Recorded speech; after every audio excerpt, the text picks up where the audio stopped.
before because, of course, we smashed that.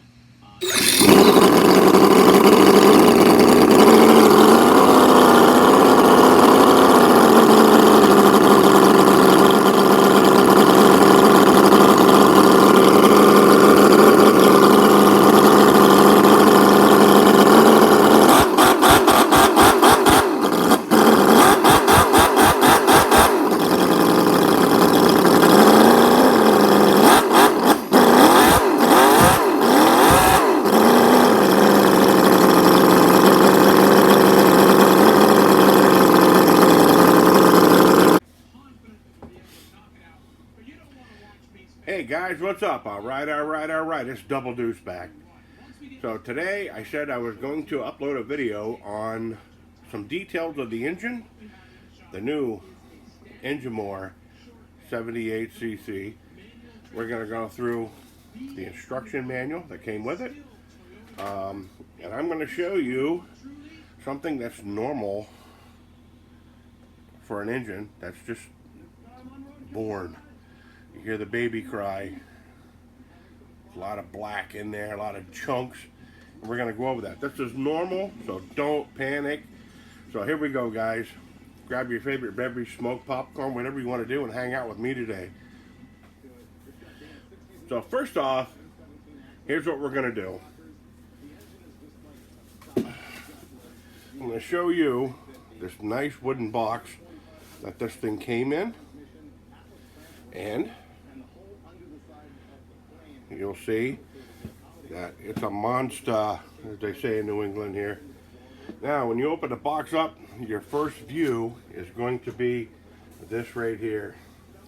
You'll get the smell of gasoline, and you'll see these come with a certificate, with an inspector who broke the engine in. They're all signed off. It has a nice kind of a 3D printed card. Mine's number 17. You look at the back, push through. I'm gonna leave that on there. And on the top of the box are your Enjomore instructions. So there's going to be a couple of things I want to go over here. Move this stuff out of the way. I just love a wooden box. When something comes, they spend the time to make a wooden box. That means they spent the time to have a good product. So we're going to go through your contents real quick, and we're going to hit the basic perimeters first. So I'm going to show you something here on the basic perimeters. I want you guys to see this. They get your brand, the model number.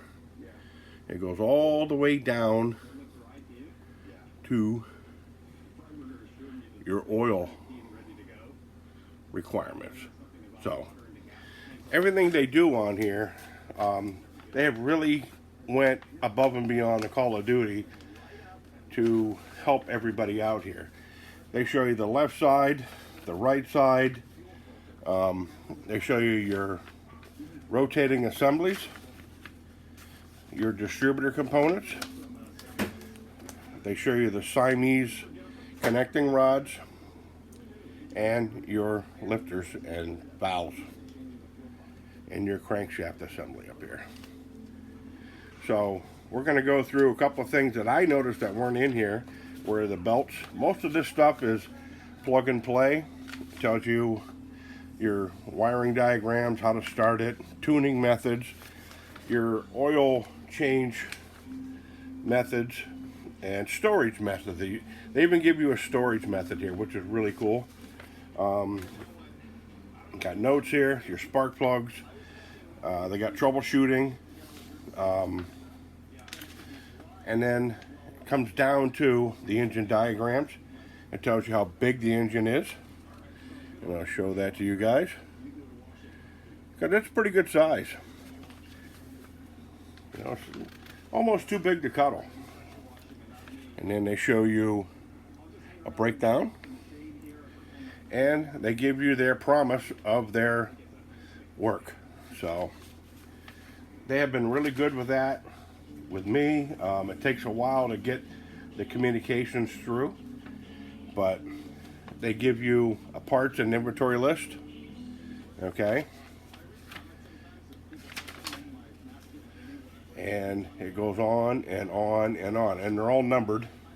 Okay, so this should be easier for us to order parts if we use this and tell them there, hey, I need say a screw, I need number 118. It gives you an M3 by 18, and there's 16 of them, so we should be able to do that. But anyways, this will be uploaded on their website, and we'll go from there. So now, one important thing I wanted to do first off was this. I wanted to show you guys, this is your oil pump belt. Okay, it's a B97 MXL. Okay, there's no adjustment on this. This fits perfectly and runs perfectly.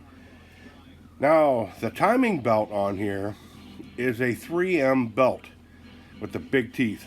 So I don't know exactly what the number is on that yet. I'm going to have to come back to you guys with that one. But now, I already fired this thing up. You guys know, you've seen it at the beginning of the video. And I tweaked the carbs a little bit. So they say, here's one thing that I did not do. Okay, inside your top of your carbs here, there's going to be an idle adjustment. Those are preset. All this stuff's preset from the factory. The only thing I did was I turned this screw out another half a turn, maybe a half and a quarter. So I'm right here in the front of about 2 1/8 turns. Okay. And the problem is getting to the rear one back here is kind of tough because there's you can't get a screwdriver in there. So what you have to do is take the front carb off, pick it up, and then adjust the rear one, put it back, put the carb back on it again. That's why there's no air cleaner on this. Another thing I ran into was these screws here that hold on the side mounts here of your throttle were hitting the screw that they put in here. So you can either shim this out, the linkage out, or what I did, I just cranked the screws into the plastic and tightened them right up tight and kind of set them inside the plastic. So now it's full throttles and it doesn't hit and stop. The prototype that I had tested had that problem too. It would only go so far. That's why you couldn't get that much RPM out of it, because it wasn't opening the butterflies of the carburetor up fully. So, the Hall sensor. I had a problem with the Hall sensor on this. This is a really important thing. Always please pay attention here. Okay, this is the Hall sensor. I'll pick it up with some pliers here and show you guys. Everybody knows what a Hall sensor is. That triggers your spark. You'll see one side is kind of a diagonal with a small flat spot, and the other side is just totally flat. The side with the small diagonal edges on it has to face your magnet. Okay? Now, one thing that I figured out, and it says right on here, I'm using just a cheap CDI unit and all this stuff. This is some of the stuff that we buy from SterningKit.com. Okay, it says right on here, do not unplug with power. So in other words, if you pull these apart to shut it off, it's going to pop that Hall sensor. Always unplug your battery source as it comes into your CDI unit, because that right there, it won't damage the Hall sensor. When I first got mine, it was dead, so I figured maybe they pulled it, maybe, I don't know. And you know, it was a catastrophic event there. But I'm still working on the cooling lines here. That'll be another video I got to put up there. and I will add the number of the timing belt. I'm going to try to get those guys to get a maintenance kit together here, so we can have belts, some tools to work on it, and maybe a couple other things there. I mean, if you guys can think of anything, throw it in the comments down there. So let's get back to the oil pan. You see there's all kinds of chunks in there, right? When this thing came, they drained the oil. Now, one thing they did, they updated the plug. They have a steel plug with a brass ring on the bottom. This is your oil pump here. And when you watch, it pushes some oil pretty quick. You know, just by turning it by hand. See it bubbling in there? That feeds all the oil through the engine. And this here is your oil filter. Now, it's a hollow unit, but it has a small cone filter inside to pick up and catch the debris. So, my thoughts are this. I'm going to take this out. I'm going to flush this all out. Now, you'll see the black in there. All right, that's a normal thing. The black is the... Bring this upside down so you guys can see what's going on in here. The black comes from your piston rings, seating, and your aluminum rods mating together, and the bearings on the crankshaft. Those are your rotating assembly. And I imagine there's probably some lifter and valve mating going on upstairs, so it, you know, it brings the stuff up and comes down. Now, this is fresh oil I put in before I revved the living dog snot out of this thing. That's black now because it's still breaking in. They suggest at least a 20 weight oil and up. Now on the prototype I ran 2050 because it was already broke in, and it was summer out. But it all depends on your climate. If you're in a really cold climate, use a thinner oil, like maybe 30 weight, you know. This here was actually synthetic 5W30. You see it's, you know, it's pretty loose in there.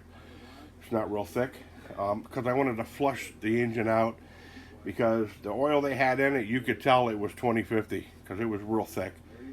And one thing I didn't do, I didn't flush through everything. But now I want to get to the chunks in the oil pan. These are not engine parts. These are not something self-destructing. What this is, if you look in there and you drag a magnet through it, which I may have right here, and you look on that magnet, it's just oil. There's no hairy thing sticking to it or anything like that, because it's aluminum. It's the aluminum mating together, and the chunks are actually the JB Weld sealant that they use on the cylinders when they press them in the block. Some squishes out, and when they fire it up, it breaks off and goes into the oil pan. All right. Now, that's where the screen comes in here. This little screen over here in the corner, that's where it comes in to catch all that stuff. So, if need be, you can take the oil pan off after you drain it. It has a nice Teflon gasket that you can put right back on there again. Clean out your oil pan in your oil filter, and actually run some fresh oil through the pump by hand. Because when you run it by hand, like I say, you'll see it bubbling there. Just put some fresh oil in there, run it by hand, reinstall your pan. Now, I don't know how long they ran this engine before I got it, but you know, like I say, I ran 5W30 through it, synthetic, to flush it, and it seems to help the rev. They say use about 50 milliliters of oil. What I did, I had a syringe from one of my four-wheel disc brake kits that I used to put the oil in there. So, and that keeps the the oil from hitting the rods too, because that'll destroy an engine. It's like a hammer. If you put too much oil in here, it's when that thing's coming down, it's revving, it's hitting that oil. It's like, it's like jumping out of an airplane into the ocean. It's like hitting concrete. So always keep your oil levels at around 50 millimeters, what they suggest, and then everything should be fine from there. So, anyways, the hall sensor, I think, there wasn't much room to put that in there because they have a machined recess in here. They updated the distributor. The first hall sensor just slid in there and it laid right up against the rotor. And if it tilted, it hit the hall sensor and blew it out. This one here, what they've done, it's a closed unit and it reads the magnet through the aluminum because it's really thin. And they made a tiny little square inside the hall sensor. Now the hall sensor, you just slide it in, the flat face down and fold it over. So the diagonal side is facing the magnet. And what I did, I just put a little heat shrink on there, heated it up, put it in there, and they have nice bolt plates on the back here. You can bolt it and squeeze it in tight. And apparently the hole that they have machined out in there is perfect, because you heard this thing rev. So another thing I want to catch up with real quick, these loosen up really fast. Okay, the vibration comes up. Even though this is a well balanced engine at high RPMs, these things come loose up here. So you see I took my air cleaner off and I bolted these things right down tight to keep them, where there's no air leaks nowhere. And so that's, was a benefit to me. So what I'm going to do is, there's a little rubber O-ring here. I'll probably add another one. And I'm going to put like I think this is a 4 millimeter. Just a 4 millimeter nut with some Loctite to tighten this thing down. That way, if you have to take the air cleaner off, you're not, loosening up your carbs. You're not taking a chance of any dirt getting in the gasket, if you're out running it in a dirty climate. So, but anyways, guys, some other things here I'm going to get to. Excuse me. I got a little bit of a cold coming on here. I think I've been burning the candle at both ends here. This old man, he don't know when to rest. Now, this is an 11.1 starter motor. It says right on it, 11.1 volts. All right. Here's what I used. I got one of these. This is off my Sen. This is an XCS8 RTR. And I used a servo tester on here to start it. And I'm running the banana plugs with 14.8 volts. And it seems to work well. It doesn't turn it over really fast, but you don't have to with gasoline. If you're running nitro in one of these engines, it has to turn over a lot faster. You're going to need some more amperage. But we know the gasoline is what was our goal. We wanted that. The gasoline is what was our goal. We wanted that. We got it now. And so the prototype I tested, I wasn't easy on it. I put that thing through hell. I ran it no oil. I ran it no water. One of the last tests I did on the engine before I sent it back is I cranked this thing open about 3/4 throttle when it was running. It had oil and water in it, and me and my kid went down and Dunkin' Donuts and got a coffee. We came back about 45 minutes later, and this thing was just boiling over at wide open throttle, running for 45 minutes, and I shut it off, and it started right back up again. So, another thing I'm going to add, you're going to see the dirty oil here. This is going to get cleaner and cleaner. Because on the prototype, as I changed the oil on it each time, the oil was cleaner and cleaner and cleaner. You're always going to get some kind of a dark color in your oil because of it's, you know, engines wear. That's what they do. They beat themselves apart, especially high performance engines. They, you know, when you're running these things wide open, you know, you're going to expect some dirty oil. And so don't be scared when you take your oil pan off, and just clean it out. Clean the filter, run fresh oil through it, put it back on there. 50 millimeters of oil. I'm going to step up to, well, right now, like I say, I'm running 530. I'll probably go up to 40 weight. Right now it's kind of cold up here, so when I'm running this thing outside, you need like the, you know, the 10 40, all right, or 20 50. Now the low number is the viscosity of the oil when it's cold. The high number, 50, is the viscosity of the oil when it's hot. So all my cars, basically, when they're fresh engine and I'm like breaking them in, I'll do straight 20 weight. And I take it for a ride. I get the RPM real slow. I don't beat on it. You make the rings and everything fit together. You bring it up to about 50 miles an hour and just let it back off to seat them rings. So if you get your engine, you want to be super technical, you start this thing up, let it run, kind of bring up your RPM, you know, about quarter throttle, and then just kind of back it off slowly. What that does is it helps the ring grooves and the piston seat to the rings, because it's not a violent sudden reaction. It's a slow reaction, which helps the oil wash everything out while it's seating itself.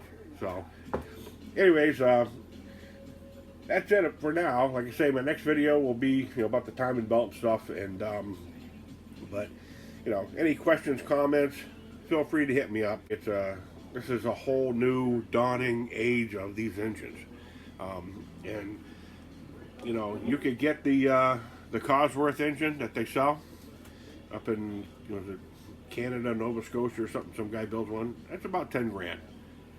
This is the cheapest, highest quality engine for the money you will able to buy. I tell you, I've had the Conley small blocks. I've had, you know, they all have their problems, but I haven't found anything wrong with this engine yet. Like I say, they haven't come up with a clutch adapter for the back yet, which I'm going to have to do myself if I want to put this in something.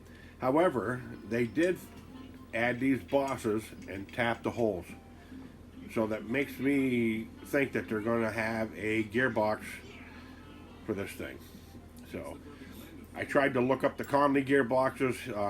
Gary's on vacation in Australia there until middle of February or something, so he ain't going to be back for a while. And I don't know. I'm going to have to check the bolt pattern to see if these are the same, because a lot of these things get copied, you know what I mean? But anyways, guys, love to all. Like, share, subscribe if you want, and I will catch you later, man.